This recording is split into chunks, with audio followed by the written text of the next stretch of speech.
Continuation of Chapter 12, A Monstrous Doctrine. The text is not exactly the same as what is cited in the encyclical, but it has the same meaning. Pope Pius XI quotes this passage from the encyclical of Pius IX and states that the latter condemned communism too. It suffices to refer to the 4th chapter of the syllabus to find all the references where communism is condemned. These references to the syllabus and to the encyclical Qui Pluribus, published 9 November 1846 by Pius IX, are very interesting, and it is very useful to consult them. Pope Pius XI cites 4 other documents, 5 altogether, of Pope Pius IX, condemning communism. If today it is still possible to read the syllabus, it is much more difficult to find the other writings of Pius IX.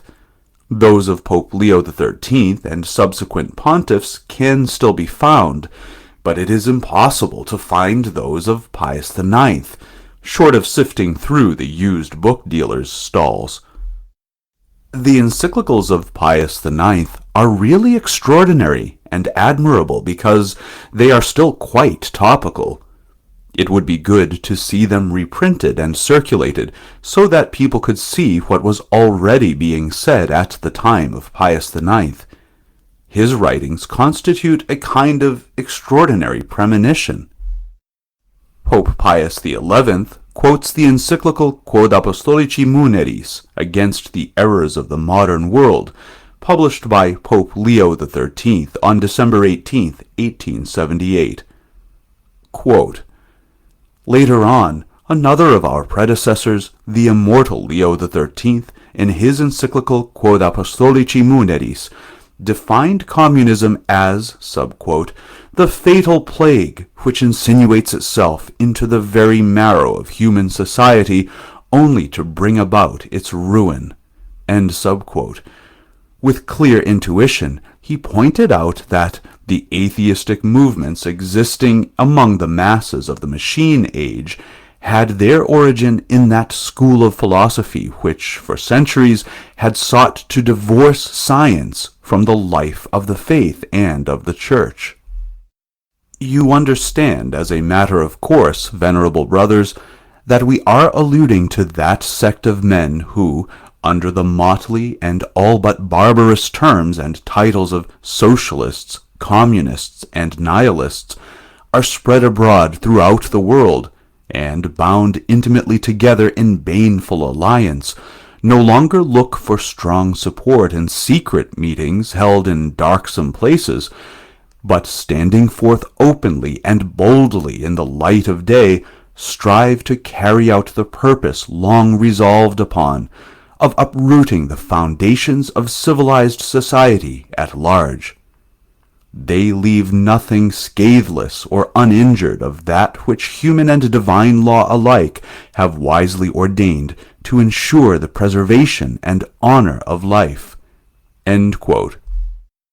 This, then, is what Pope Leo XIII wrote.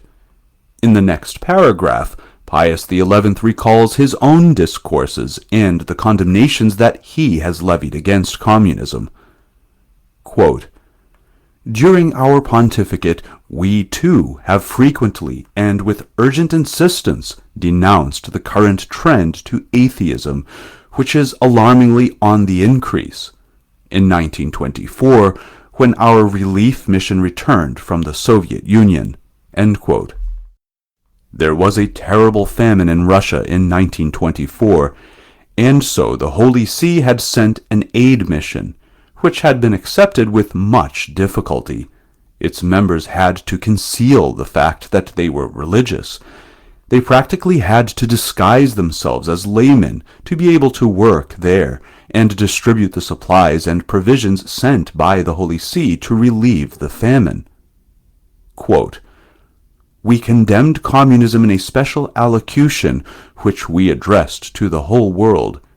In our encyclicals Miserentissimus Redemptor, 40 anno, Caritate Christi, Acerba Animi, Dilectissima Nobis, we raised a solemn protest against the persecutions unleashed in Russia, in Mexico, and now in Spain." End quote. The civil war that was to erupt in Spain in 1936 had not yet broken out. The last document cited appeared in 1933, but communism was already beginning to spread in that country. In Mexico, the Pope had been sorely deceived. He had trusted the government and asked the Cristeros to lay down their arms. They obeyed the Holy See, and as soon as they had disarmed, the others took up theirs, and the Cristeros were all massacred, and atrocities were committed. The Pope had been fooled and deceived. The Pope's Clairvoyance. The Pope repeats what he had said shortly before, as the Spanish Civil War was reaching its conclusion, and he writes, quote, "In fact, the most persistent enemies of the Church, who from Moscow are directing the struggle against Christian civilization, themselves bear witness, by their unceasing attacks in word and act, that even to this hour the papacy has continued faithfully to protect the sanctuary of the Christian religion, and that it has called public attention to the perils of communism more frequently and more effectively than any other public authority on earth." End quote. The Russians recognize that it is the Pope, the sovereign pontiff, who opposes communism more strenuously and more persuasively than any other public power on earth. Unfortunately, that changed completely with Vatican II. It was almost treason, because if for more than 100 years the popes had judged it well and good to condemn communism, how could Rome suddenly fall silent about communism and refuse to condemn it? This was not the case of Pius XI, and he did not fear or hesitate to do so. In defense of the modern stance, it is alleged that if the Pope condemns communism, the Catholics will be persecuted even more in the countries under the communist yoke. This is not true.